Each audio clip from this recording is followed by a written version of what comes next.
One thing about me, I love queer romance stories. So when a friend told me there was a new show about two professional hockey rivals who end up kissing in locker rooms, I was immediately locked in.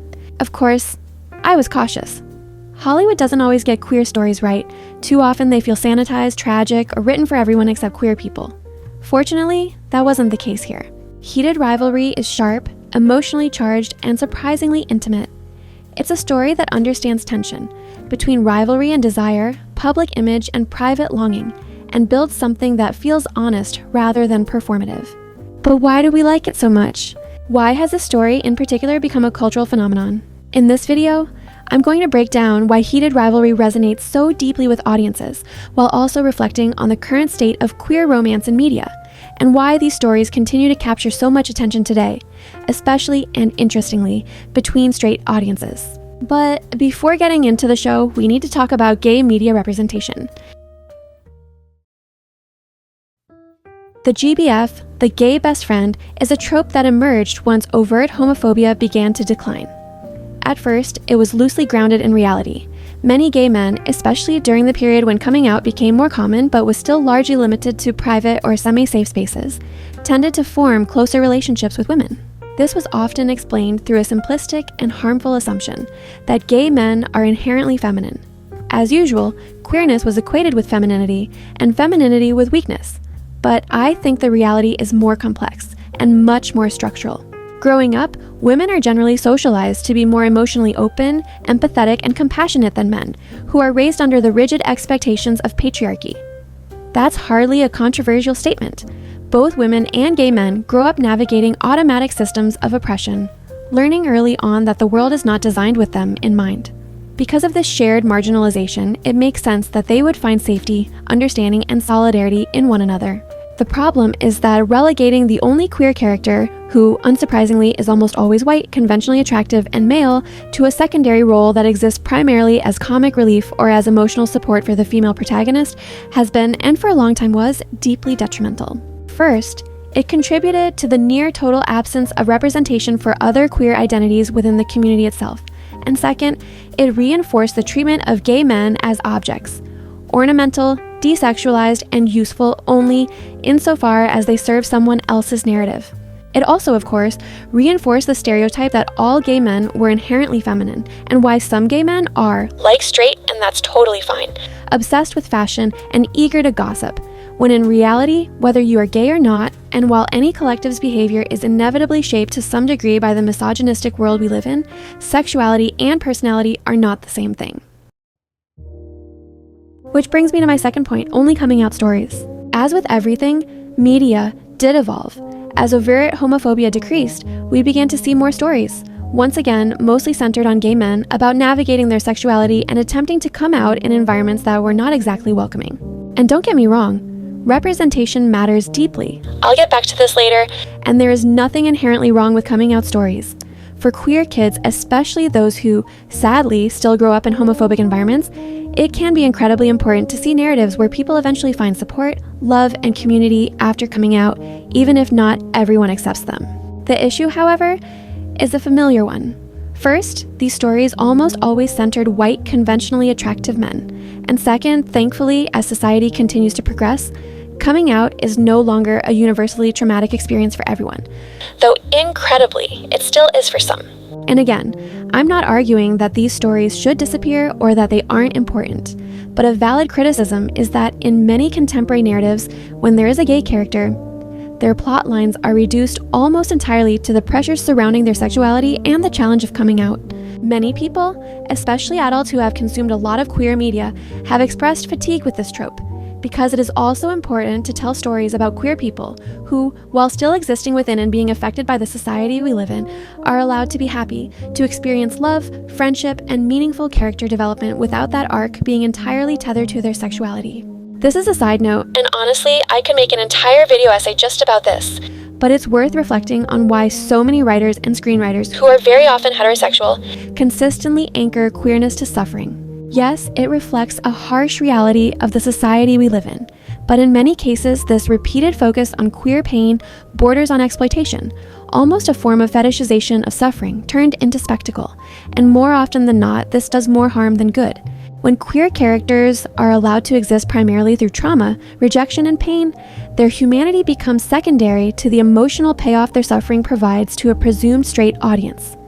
Their stories stop being about lived experience and start functioning as lessons, warnings, or sources of catharsis for others. This framing also subtly reinforces the idea that queerness is something inherently tragic, that joy, stability, or fulfillment are exceptions rather than possibilities. And while stories about pain can be powerful and necessary, they lose that power when pain becomes the default, or worse, the expectation. At some point, representation stops being about visibility and starts being about responsibility. Who gets to tell these stories, for whom they are being told, and whether queer characters are allowed the same narrative range as their straight counterparts, not just to survive, but to live. Thankfully, we're at a point where many stories are no longer defined solely by suffering, and where queer lives are portrayed without being endlessly anchored to pain. Of course, suffering still exists in storytelling to some degree. There has to be tension and conflict, especially in romance, but it no longer has to be the only narrative available. Before diving into why heated rivalry succeeds at this, though, we need to address a topic that has been discussed many times before. One I briefly touched on in my video about Conrad and the evolution of the male love interest, but which is essential to this conversation. That topic is a question that often sparks discomfort, defensiveness, or oversimplified answers. Why do heterosexual women enjoy gay media, particularly stories centered on men, so much? This isn't a new phenomenon, nor is it accidental. It's also not something that can be reduced to a single explanation or dismissed as a shallow trend. In my view, it comes down to 4 key factors. I have already addressed this in my Conrad video, so I won't linger on it, but it's worth emphasizing that these relationships presented a model of intimacy that many heterosexual narratives struggled to achieve, one grounded in emotional reciprocity and sexual balance. For a lot of women, stories focused on 2 men disrupted the usual hierarchies embedded in straight romance. With no female character burdened by the roles of emotional laborer or arbiter of desire, attraction could be portrayed as something shared and consciously navigated by both parties. Longing, uncertainty, and vulnerability were not coded as gendered traits, but as human ones, allowing both characters to seek closeness and pleasure on equal terms, free from conventional romantic expectations. The yearning at the heart of the romance is therefore sustained and reciprocal. Both men desire each other, even if they do not always articulate that desire openly. Moreover, as Connor Story, who plays Ilya, noted in an interview, this kind of foreplay, drawn out, anticipatory, and almost painful in its slowness, is something women are inevitably drawn to. Talking to Hannah, our costume designer, and she was like, well, I think that there's something about this type of story and this type of love and this type of sex that has a lot to do with this almost like prolonged foreplay and yearning. And she's like, I think that's what the female audiences are really drawn to. I think it's more so geared towards a feminine gaze, which is super interesting because it's true. I mean, that's why we like romance, you know. It's not just the sex or whatever, it's the moments in between where you see desire and this pull towards vulnerability and connection. This brings me to my second point, which is closely related. Hudson William addresses this almost immediately afterward. You know, I would also want to add, like, it made me think in a straight hetero romance, you know, it's usually you fall into tropes and stereotypes where the woman is you know, the communicator, and the guy's, you know, the closed off, you know, that's usually the archetype we see. So I think that it's 2 men is sort of enticing because they're like, so men are capable of having communication. They can get somewhere. They're not completely incompetent. In romance narratives, the woman is typically positioned as the communicative core of the relationship, a dynamic that mirrors real-life situations. She is the one who articulates feelings, initiates emotional conversations, and carries the burden of clarity, while male characters are often allowed emotional opacity. When romance shifts away from this structure, that imbalance dissolves. In relationships between 2 men, communication can no longer be outsourced to a single gendered role. Emotional labor must be shared, negotiated, and at times resisted by both characters. Silence, hesitation, and vulnerability are no longer coded as masculine or feminine traits, but as relational ones. This redistribution of communication creates a sense of equality that many heterosexual romances struggle to portray. Desire and emotional responsibility circulate between both partners, rather than flowing in one direction, allowing intimacy to emerge from mutual effort instead of expectation. This is precisely why fan fiction centered on male-male relationships has historically been written primarily by women. Across all kinds of media, many women gravitated toward imagining their favorite character with another man rather than with the female love interest the original story paired him with, often by default and often due to a lack of meaningful representation. Writing these relationships became a way to step outside the rigid gender expectations embedded in mainstream romance. By removing the female character from the romantic equation, authors could explore desire, vulnerability, and emotional intimacy without automatically assigning those traits along gendered lines. The male characters could be soft without being feminized, conflicted without being distant, and emotionally expressive without one partner being burdened with caretaking. In this sense, fan fiction functioned as both a creative outlet and a quiet act of resistance. It allowed women to reimagine romance on more equal terms, where power, longing, and emotional labor were shared, free from the narrative constraints that so often limit heterosexual pairings. Moreover, for many women, gay male romance creates a productive emotional distance. Because the relationship does not directly mirror their own lived experience as women, it can be engaged with more freely without triggering personal anxieties tied to sexism, objectification, or self-projection. This distance allows desire to be explored safely, without the constant negotiation of how a woman should feel, behave, or be treated. The romance becomes something to observe and inhabit imaginatively, rather than something that demands self-comparison. Interestingly, many women identify with male characters in these stories, rather than seeing themselves reflected in a single female role. This allows them to experience agency, desire, and emotional depth without the cultural baggage attached to female characters, who are often flattened, sidelined, or written as obstacles rather than subjects. Unlike heterosexual narratives, where women's bodies are frequently scrutinized or sexualized for the audience, male-male stories often allow women to experience desire without becoming its object. This creates a rare dynamic. Women can enjoy eroticism without being implicated, judged, or reduced.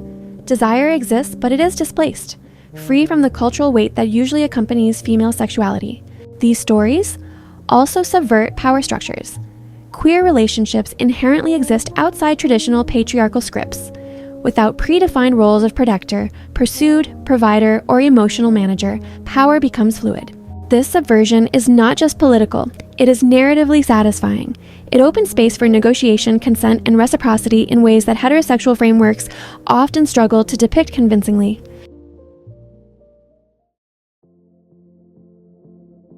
So, with all of that points in mind, let's analyze why heated rivalry works so well. First, and before getting into the core of the discussion, I need to point out that beyond all the thematic strengths we're about to explore, heated rivalry is beautifully shot and has a particularly compelling sense of pacing. While watching the series, and this is something of a side note, I found myself having a thought I hadn't fully examined before, one I'm still reflecting on, but which feels worth discussing. Why do romance stories work so well when the romance itself, or the protagonists finally getting together, takes years to materialize? This is true of shows I've already analyzed in other videos, like Normal People or One Day, and it's true of heated rivalry as well. The characters spend years getting to know each other, living lives that exist outside of the relationship.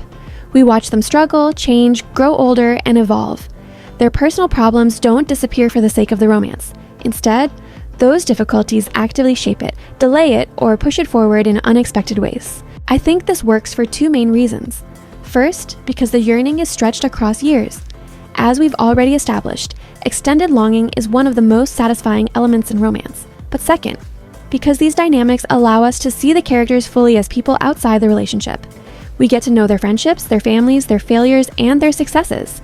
Each time they reunite, they are slightly different versions of themselves, still in love, but changed, and that sense of accumulated history is deeply compelling. I also think this appeal comes from a growing fatigue with the insta-love trope. Characters who meet and immediately fall in love, without giving the audience time to understand who they are as individuals. When the romance precedes character development, the relationship often feels thinner, less earned, and ultimately less convincing. Okay, so with all of that out of the way, let's get into the heart of the analysis. Heated rivalry does something particularly well in its portrayal of gay characters. We're not only given the two central protagonists, but also two additional queer characters who are introduced later on and who end up being genuinely important to the story. I'll come back to this shortly. Both Ilya and Shane are queer, but their queerness does not define them in the way we've often seen in recent media through the trope of the ultra-feminized gay best friend. And to be clear, there is nothing inherently wrong with feminine gay male characters. That kind of representation is crucial, especially for children with feminine traits, whether they're gay or not, who grow up in a society that relentlessly enforces traditional masculinity. However, what Heated Rivalry does differently is allow both Shane and Ilya to embody traits that could traditionally be coded as either masculine or feminine while still being fully fleshed out characters. These traits emerge from who they are as individuals rather than being treated as a shorthand for their queerness. Additionally, we can add the point that both Shane and Ilya are professional athletes. Sports have historically been tied to boys and masculinity. Being good at a sport as a child, say on the playground, usually increased your popularity among peers. But as always, male popularity is anchored to traditional masculine roles and more broadly to heterosexuality. So, what happens when someone in a hyper-masculine environment is gay? I was talking about this with a friend of mine who is gay and growing up was incredibly skilled at basketball. He was recruited for multiple teams and offered spots in several prominent youth squads. He described to me how, knowing from an early age that he was gay, and especially once he came out, there was a very interesting, and of course sometimes sad, balance of power. On the one hand, boys are socialized to perform masculinity and to mock queer peers. On the other, he held a certain authority among them because of his athletic skill, which set him apart and earned respect in ways that complicated the usual hierarchies. This tension is crucial to understanding Shane and Ilya's story. Their queerness exists within a space that historically rewards hyper-masculinity and conformity. Yet their talent in hockey, like my friend's skill in basketball, gives them visibility, influence, and a measure of respect, even while they are negotiating the risks of being openly gay. It highlights a subtle but powerful truth. In sports and other male-dominated arenas, skill can be a shield, but it does not erase the pressures of homophobia or the challenges of performing masculinity on someone else's terms. It's also important to acknowledge, apologies to anyone who doesn't want to hear this, that Heated Rivalry, like many romance narratives more broadly, not just queer ones, falls somewhat short when it comes to representing diverse body types or people who aren't conventionally attractive. And before anyone jumps on me, yes, both protagonists are professional hockey players, so it makes sense that they have athletic builds. But even secondary characters who aren't hockey players are still portrayed as conventionally athletic. I don't think this is a flaw unique to Heated Rivalry so much as a reflection of broader audience expectations within the romance genre. We simply haven't moved far enough yet, and stories that meaningfully represent a wider range of bodies are still rare.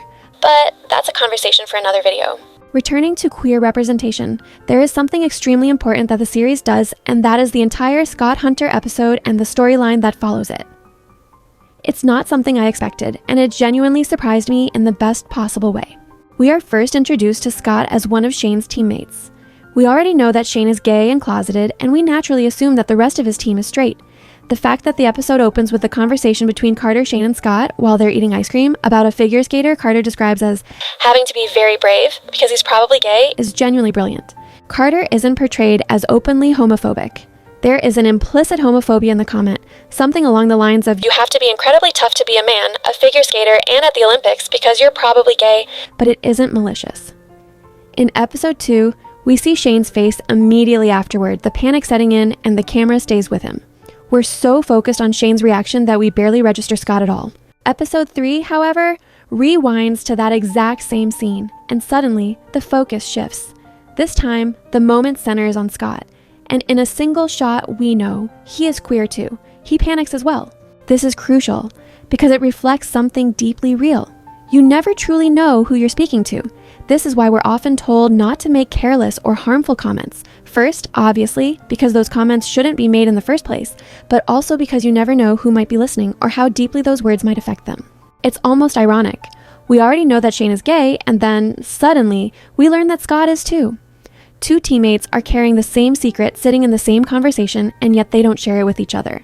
It makes you think, if, in that moment, either of them had spoken up against Carter's comment, the other would have been infinitely grateful. And maybe, just maybe, that small act of resistance could have opened the door to a conversation, a connection, something that would have made them feel a little less alone. What Heated Rivalry does so effectively here is reveal queerness not as something visible or legible at a glance, but as something quietly present, often hidden, and often shared. The scene reminds us that queer people rarely exist in isolation, even when they feel alone. There is always someone else in the room absorbing the same fear, the same hesitation, the same internal calculation of safety. By revisiting the same moment from a different perspective, the series forces the audience to confront its own assumptions about masculinity, about straightness, and about who we imagine queerness belongs to. And in doing so, it turns a seemingly throwaway line into one of the most emotionally and politically resonant moments of the show. The episode itself is genuinely beautiful, and it presents another queer story shaped by the pressure and expectations of professional sports. But, in my opinion, the most important part of the storyline is what it does to Shane and Ilya's relationship. It is Scott's coming out that finally pushes the boys to spend a weekend away together, more uninterrupted time than they've shared in 10 years. There is something quietly ironic about this. On the one hand, the series is actively helping real-life queer professional athletes across different sports feel safer and more supported when coming out. On the other, it is the fictional coming out of a closeted queer character that finally forces Shane and Ilya to seriously consider a future together. In that sense, the show almost seems to be reflecting on itself from within. It becomes a commentary on the power of representation, on how seeing queer relationships depicted in books and series doesn't just matter abstractly, but can genuinely change lives, decisions, and futures. It's almost meta. And it's incredibly important that stories like this are told. It's also important to talk about the fact that Ilya is bisexual. Bisexual representation in media is unfortunately still extremely poor, especially when it comes to bisexual men. In many ways, this mirrors the world we currently live in, where bisexual people, particularly those who are straight passing, face biphobia as a form of erasure and invisibilization. In the case of women, and I could honestly make an entire video just about this, they are often perceived as confused, or as women who actually like men.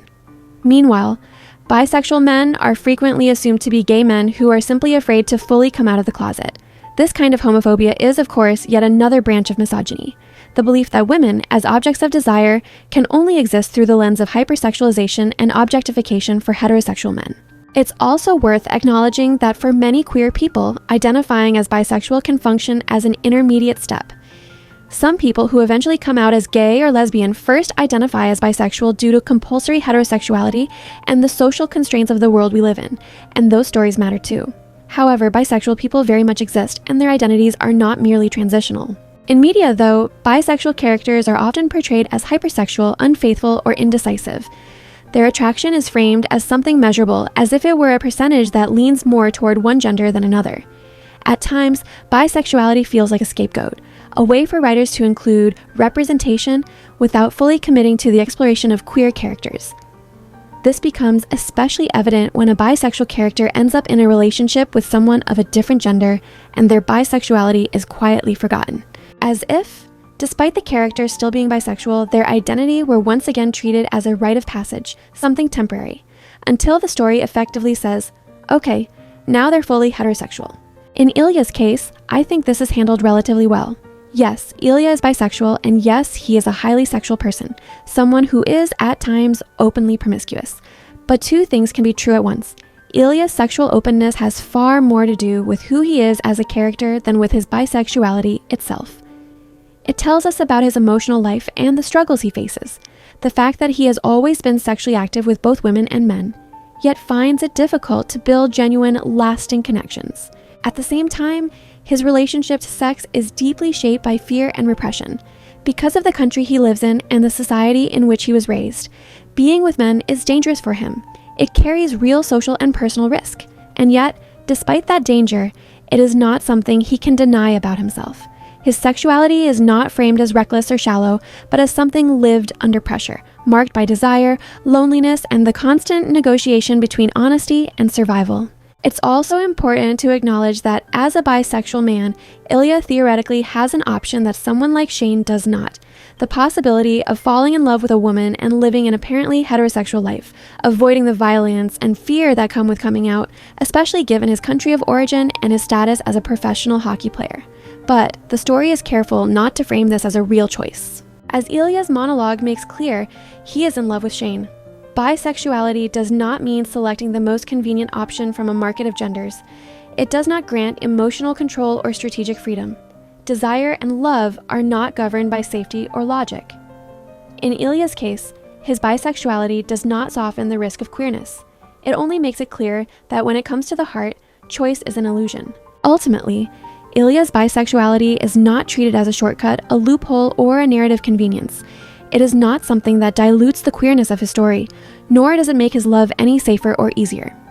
Instead, it exposes one of the central tensions of bisexual representation: the false assumption that attraction to more than one gender automatically translates into freedom, flexibility, or choice. Ilya's story resists that simplification. His bisexuality does not exist to reassure the audience, to soften the stakes, or to offer him an escape route. It exists to complicate his reality, to show that queerness is not defined by who would be easiest to love, but by who is impossible not to love.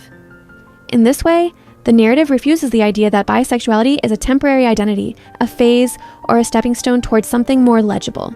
Instead, it affirms bisexuality as a full, stable identity, one that can coexist with desire, fear, contradiction, and vulnerability. Ilya does not stop being bisexual because he loves a man, just as he would not stop being bisexual if he loved a woman. His queerness is not erased by commitment, it is made visible through it. I also want to briefly touch on Rose and the role she plays in Shane's story. Honestly, I really loved how her character was developed.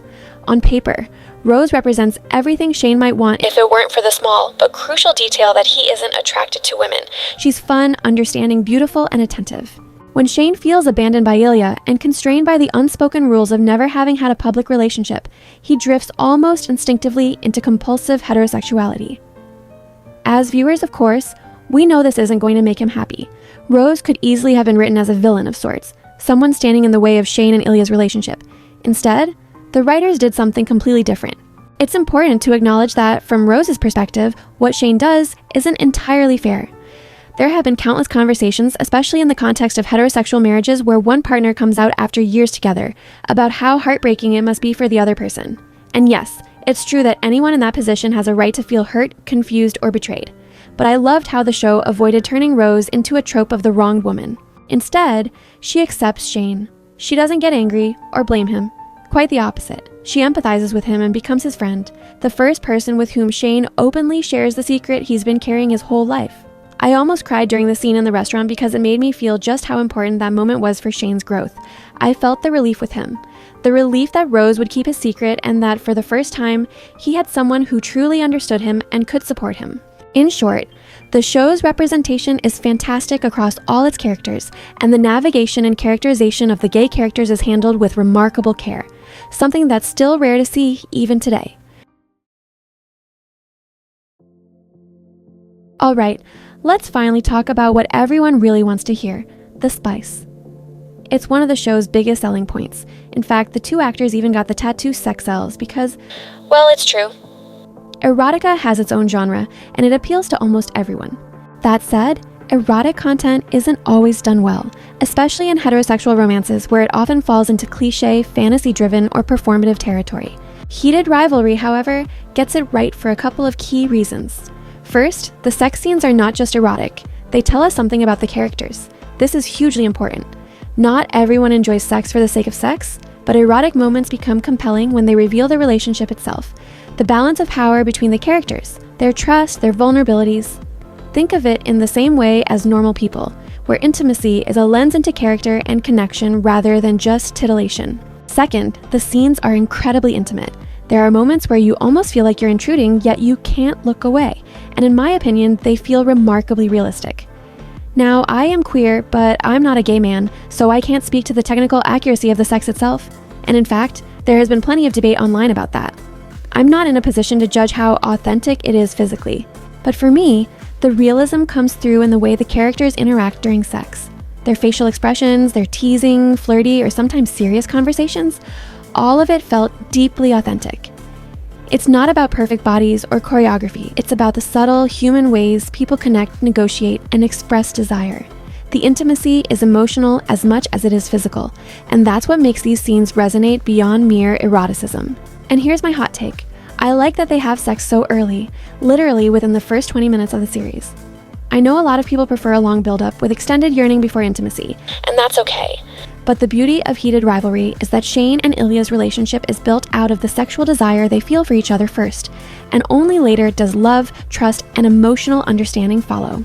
This is unusual in romance storytelling. Typically, when a couple has sex in the very first episode or chapter, it's a signal that the show is going to portray the downfall of their relationship rather than the beginning of it, or that the sex is more about revealing one character individually rather than exploring the connection between both of them. In most romances, sexual intimacy is treated as something that must be earned or delayed, as if the first physical encounter is a reward for patience rather than a natural expression of attraction.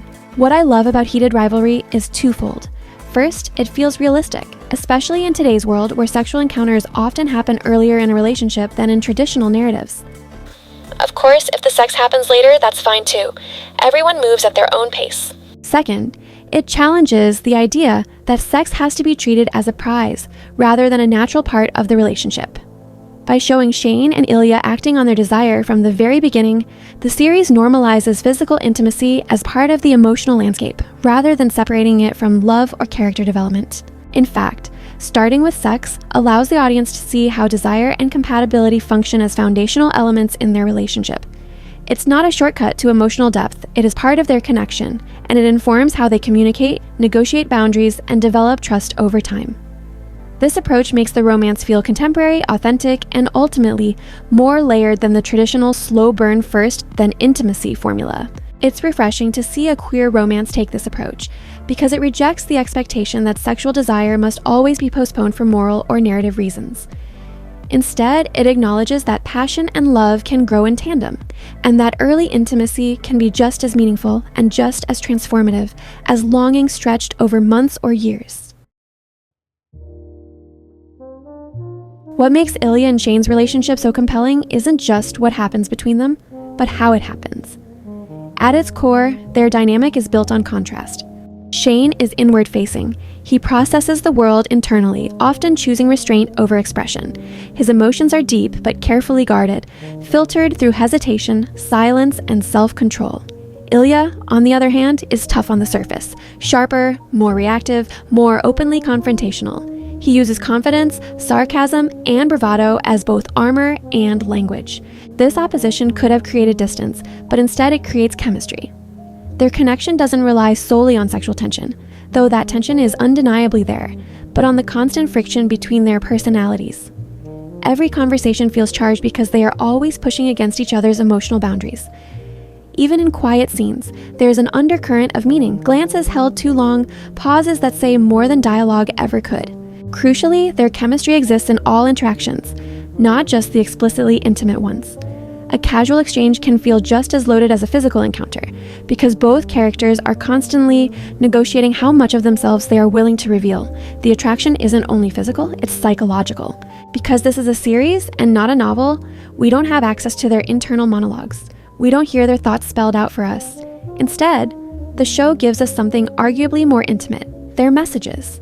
The texts between Ilya and Shane function as a replacement for inner narration. What they write, and just as importantly, what they delete, reveals what they're afraid to say out loud. These half-sent, erased messages act like glimpses into their private fears, desires, and doubts. Each unsent line is a thought interrupted by vulnerability. For Shane, the messages often expose the emotional honesty he struggles to voice face-to-face. For Ilya, they reveal cracks beneath the toughness. Moments where the mask slips and uncertainty takes over. The fact that many of these messages are deleted reinforces the idea that both characters are constantly editing themselves, unsure of how much truth the other can handle. In this way, their relationship is built not just on what is said, but on what almost was. The unsent messages, the pauses, the restraint, all of it creates a relationship defined by tension and longing.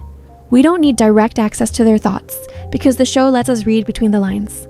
Ultimately, Ilya and Shane's relationship works because it feels lived in and human. It's messy, hesitant, and charged with emotion. Their chemistry exists in every shared moment, proving that intimacy isn't only about physical closeness. It's about emotional risk and the courage it takes to press send. It's clear that the relationship resonates with audiences because it feels real. Ilya and Shane feel like real people, with real constraints, real fears, and real consequences. But that raises an important question. Why has this relationship connected so strongly with viewers? One key reason, in my opinion, lies in the specific situation in which this relationship exists. Their push and pull dynamic is inseparable from the fact that both of them are queer men who cannot come out, because they are professional players. Their desire is constantly colliding with risk. Wanting each other isn't just emotionally complicated, it's professionally and socially dangerous. This secrecy, this constant "I want to, but I can't," is what keeps audiences on the edge of their seats. The longing, the stolen moments, the unsaid feelings, all of it creates a tension that is deeply engaging. Their relationship doesn't stall because they don't care enough, but because caring has consequences. And that distinction matters. However, there is something important to acknowledge here, and this isn't a critique of heated rivalry specifically, but of media more broadly. Too often, what separates queer characters is the closet itself. The central conflict becomes secrecy, fear, and the impossibility of being open. As I mentioned at the beginning of the video, there is nothing inherently wrong with coming out stories. They are meaningful, necessary, and for many people, deeply validating. The issue arises when these stories become the only kind of queer narratives we see. Heated Rivalry actually handles this better than most. The characters are complex beyond their queerness, and their arcs are not limited solely to their sexual identities. And still, it's worth asking why straight audiences in particular are often so drawn to this kind of queer pining, to the secrecy, to the forbidden nature of being gay, to relationships that can only exist in hidden rooms and late-night encounters. Because the reality behind that secrecy is not romantic. In Ilya's case, for example, coming out wouldn't just be uncomfortable. It could mean never being able to return to his home country. That is a devastating possibility, one rooted in real-world violence and exclusion. When we frame secret relationships purely as sexy or thrilling, we risk romanticizing the very conditions that make those secrets necessary in the first place. The tension in Ilya and Shane's relationship works because it's grounded in reality, but as viewers, we have to be careful. Enjoying the angst shouldn't mean overlooking the pain that produces it. The stolen moments are compelling not because secrecy is desirable, but because it's tragic. And maybe that's where the relationship truly succeeds. It doesn't present the closet as something glamorous. It presents it as a pressure cooker, one that intensifies desire, yes, but also fear, isolation, and loss. The longing hurts because it's real, and that realism is exactly what makes their story resonate so deeply. Ultimately, Heated Rivalry works not because it is shocking or explicit or even particularly dramatic, but because it understands something fundamental about intimacy. That desire, love, and fear often exist at the same time. The series doesn't separate sex from emotion or queerness from consequence. Instead, it lets all of those elements collide and trusts the audience to feel the impact. The sex scenes matter because they reveal character. The relationship matters because it is built on contrast, communication, and restraint. And the secrecy matters not because it's thrilling, but because it's costly. Shane and Ilya aren't compelling because their love is forbidden. They're compelling because their love is real and the world around them makes it dangerous. What makes the story linger is that it refuses easy answers. There is no moment where desire suddenly becomes safe, where love magically fixes the systems that constrain them. The closet doesn't disappear, it tightens. And yet, within that pressure, the characters still reach for each other. They still choose honesty in fragments, connection in stolen moments, and vulnerability where they can afford it. That's why this relationship resonates so deeply. Not because it romanticizes suffering, but because it acknowledges it, without letting it erase joy, desire, or tenderness. Heated Rivalry doesn't ask us to fall in love with the pain of queerness, but to recognize the cost of a world that demands secrecy in the first place. And maybe that's the quiet power of the story. It reminds us that intimacy is never just about bodies or words or even love. It's about risk, about choosing to be seen, even when being seen comes at a price.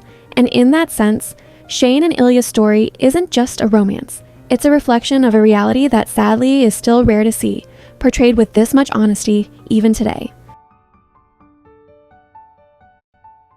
If you liked the video, please subscribe and leave a like. Also, the comments are open for discussion. I love debating these topics with you guys, and I answer every single one of them. Sorry if I made any grammatical mistakes, by the way. English is not my first language. Thanks for watching.